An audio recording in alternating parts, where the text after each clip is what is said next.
Hello, today we're going to be looking at the Lulzbot SL 0.25mm toolhead. SL stands for small layers, and this toolhead is for doing high resolution detailed parts. The new range of Lulzbot extruders are of course based on the E3D Titan Aero, and you can see the heatsink there, which is one machined part and makes up the other half of the extruder body. That's also the cold end, and of course it has the fan mounted on.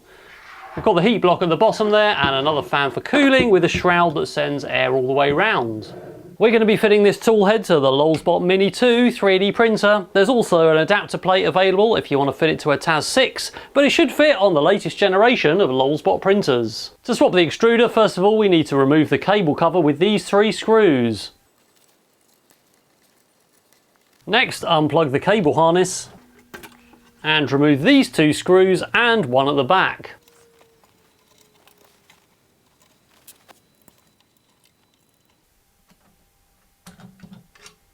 The new toolheads can then be put back in exactly the same place. With the new extruder fitted, all we need to do is update the printer firmware, and we can do that with the Lulzbot edition of Cura. Just go to lulzbot.com/Cura and download the latest version for your choice of platform.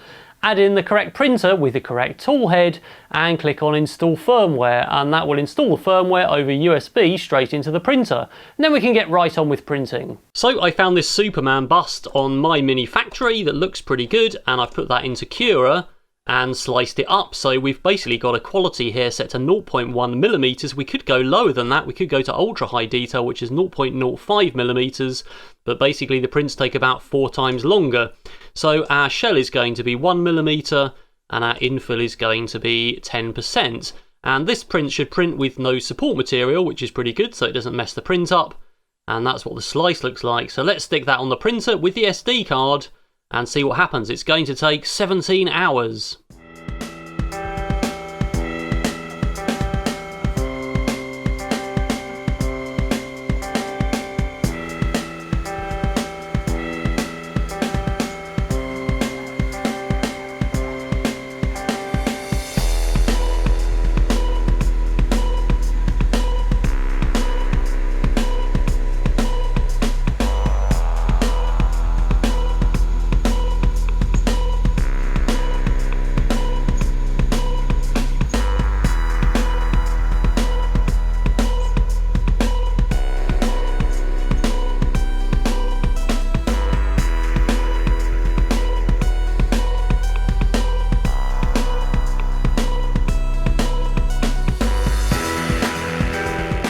And here's the finished print. I forgot to note the actual time it took, but you'll have noticed about halfway up it was on 10 hours.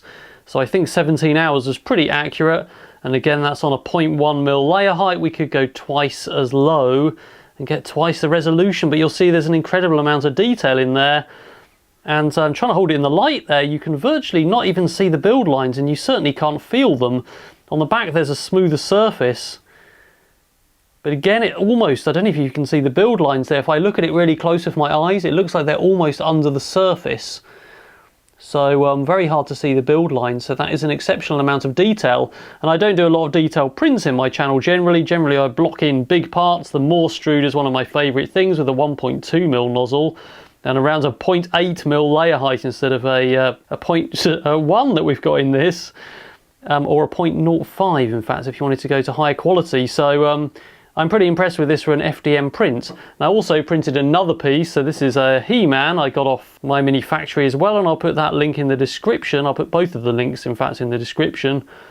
But yes, that of course has an incredible amount of detail as well.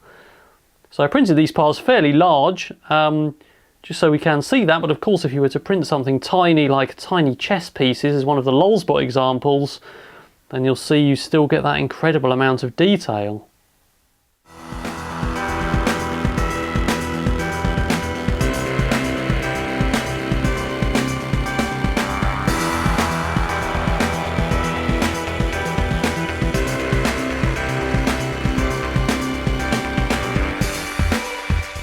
So whether you're into desktop wargaming, 3D printing dioramas, or just 3D printing really good quality benchies to put on the 3D printing subreddit, it looks like it's quite feasible to do that with an FDM 3D printer.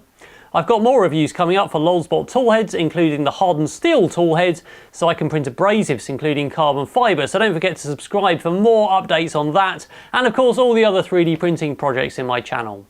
Alright, that's all for now.